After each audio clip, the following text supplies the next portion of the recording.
Hi guys, it's story time with Nana. We're going to read Walter the Farting Dog. Quit laughing. Poor Walter, he has a problem. Betty and Billy brought Walter home from the dog pound. Nobody wanted him, said Billy. But we love him, said Betty.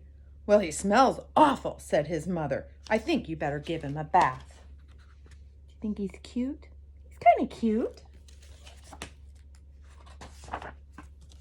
Mother walked in and said, he still smells awful.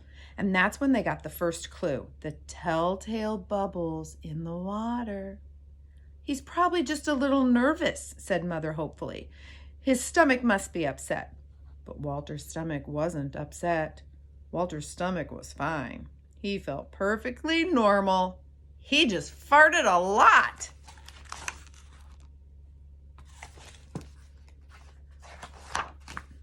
He did it when he bathed. He did it when he played with Betty and Billy. He did it when he walked around the house. He did it in the dining room. He did it in the kitchen. And he did it in his sleep. Oh, merciful heavens. What will we do with Walter? That dog farts morning, noon, and night, said Father. He can't help it, Daddy, said Betty and Billy. They didn't mind Walter's farts. So what if he farts? Billy said to Betty when they were alone in their room with Walter. Betty agreed. Walter agreed too. He sat there, looking innocently around and farting. Take him to the vet, said Father. A vet is an animal doctor. Desi and Lucy go to the vet too. Farting, said the vet, or rectal flatulence, as we say in the medical profession, and prescribed a change in diet. Like the doctor's looking at Walter's butt.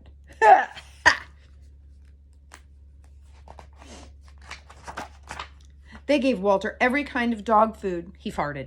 They tried him on cat food. They gave him hot dogs, hamburgers, and lettuce and tomato sandwiches. They gave him fried chicken. They gave him rabbit food. They made him a vegetarian. That's a person who only eats vegetables. No matter what that dog eats, he turns it into farts, roared Father. I think Hapati would probably not be happy if Desi and Lucy farted all the time. Walter got the blame for everybody else's farts, too. If Uncle Irv let one slip, he just went and stood near Walter. Then all he had to say was, Walter! And everyone would look at poor Walter. Do you ever blame your farts on someone else?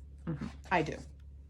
He has to go back to the pound, said Father. No, Daddy, please, begged Betty and Billy. Don't send Walter away. He goes tomorrow, said Father. They pleaded. Walter farted. It was all over.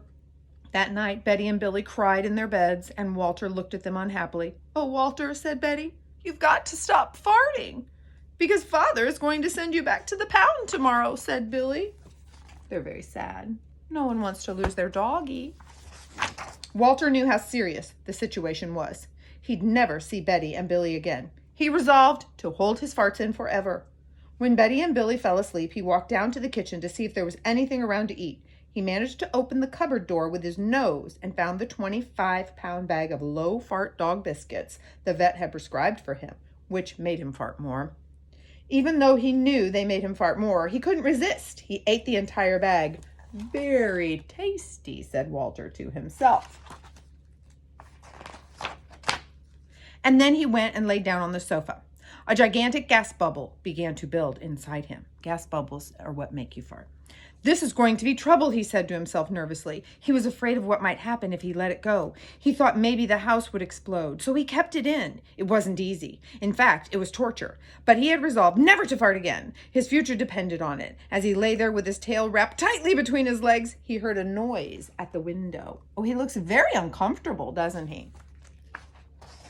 The cat likes him. Did you notice that? He watched it open slowly. A pair of burglars came through. Burglars are people who take things that don't belong to them. They dropped silently into the kitchen. Watch out for the dog, said one of the burglars. He won't bite, said the other. He's a wimp.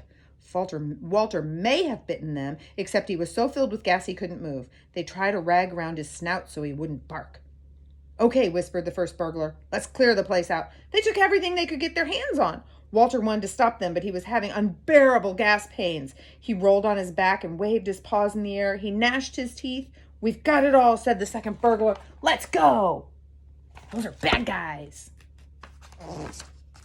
That's when Walter let it fly. It was the worst fart of his life. It made tremendous noise and shot him across the room. A hideous cloud filled the air. The burglars clutched their throats, unable to breathe. With tears in their eyes, they raced for the window. They tried to grab their bag with all the valuables in it, but their arms were too weak. Let's get out of here. Oh. They jumped out the window and ran up the block, choking and gasping for air. Still blinded by Walter's attack, they stepped into the headlights of an approaching police car. "Hold it right there," said the policeman. Oh, they caught the burglars. Do you know why they caught the burglars? I do.